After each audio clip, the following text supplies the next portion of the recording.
নমস্কার বন্ধুরা, তন্ত্র মন্ত্র গুপ্তবিদ্যা ইউটিউব চ্যানেলে আপনাদের সকলকে আরও একটি নতুন ভিডিওতে স্বাগত জানাই। প্রেম ভালোবাসার সম্পর্কতে হঠাৎ করে সমস্যা দেখা দিয়েছে, তারই সমাধান চান আপনি, তাহলে এই ভিডিওটি আপনার জন্য। আপনাকে সবার আগে দশকর্মা দোকান থেকে একটি ভূর্জপত্র কিনে নিয়ে আসতে হবে। সেটা যে কোনো সময় আপনি কিনে নিয়ে আসতে পারেন। আপনি আপনার সময় মতো দশকর্মার দোকান থেকে একটি ভূর্জপত্র কিনে নিয়ে আসবেন। এরপরে আপনি যখন কাজটি করতে বসবেন, কাজটি করার সময় অবশ্যই ধোয়া পোশাক আশাক পরে কাজটি করতে বসবেন। সিঁদুর যে হয়, সিঁদুর আর তিলের তেল, এই তিলের তেল দিয়ে সিঁদুরটিকে কোনো একটি পাত্রের মধ্যে গুলে নেবেন। গুলে নেওয়ার পরে আপনি ডালিমের গাছের যে গাছ হয়, ডালিমের গাছের একটি ডাল আপনি ছোট্ট করে ভাঙবেন। ভাঙার পরে আপনি সেই ডালটি দিয়ে ছুলে, পেন্সিলের মতো ছুলে নিয়ে একটি কলম বানিয়ে নেবেন। সেই কলমটিকে বানিয়ে নেওয়ার পরে আপনি এটি লেখনী হিসাবে কাজ করবেন এই কলমটি দিয়ে বা এই ডালটি দিয়ে।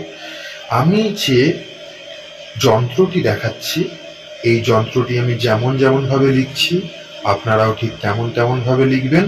কিভাবে লিখবেন না, ডালিমের তৈরি করা যে ডালটি দিয়ে আপনি পেন তৈরি করলেন বা কলমটি যে তৈরি করলেন, সেইটি দিয়ে ওই তিলের তেল দিয়ে যে সিঁদুরটিকে আপনি গুললেন, তার মধ্যে ডুবিয়ে এই যন্ত্রটিকে বা এই নকশাটিকে অঙ্কন করবেন।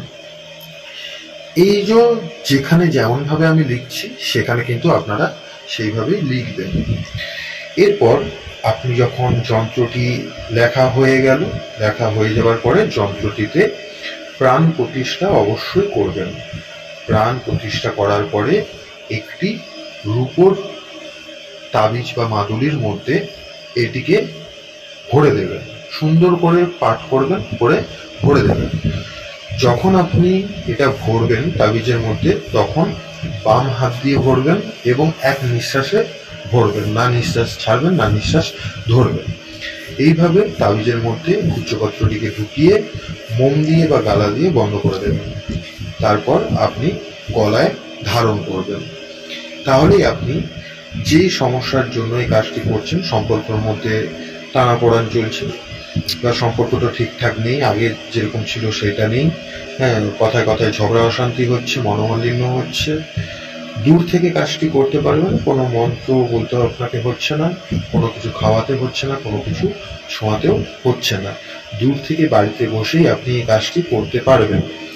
আপনার পক্ষে যদি প্রাণ প্রতিষ্ঠা করা সম্ভব না হয়, তাহলে আপনি মন্দিরে গিয়ে পুরোহিতের কাছ থেকেও এইটিকে শোধন করে প্রাণ প্রতিষ্ঠা করে নিতে পারবেন। তারপরে এসে গলায় আপনি ধারণ করবেন।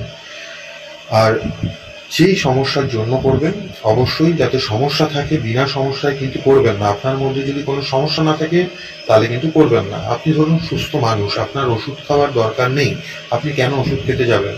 সেরকমই এখানে আপনার যদি সমস্যা থাকে, তখন আপনি করবেন, নয়তোবা করবেন না। তাতে হিতকে বিপরীত হতে পারে, উল্টো ফল আপনি পেতে পারেন। এই ছিল ছোট্ট একটি উপায়, আপনারা করুন, অবশ্যই ভালো ফলাফল পাবেন। এবং চ্যানেলটিকে সাবস্ক্রাইব করে সঙ্গে থাকবেন এবং ভিডিওতে একটি লাইক করবেন। এরকম সব তথ্য পেতে থাকবেন। নিজেদের সমস্যা নিজেরা মেটাতে পারবেন, বাড়িতে থেকে মেটাতে পারবেন। নিজেরা ভালো থাকুন, অপরকে ভালো রাখুন। আজকের ভিডিও এই পর্যন্তই। ধন্যবাদ।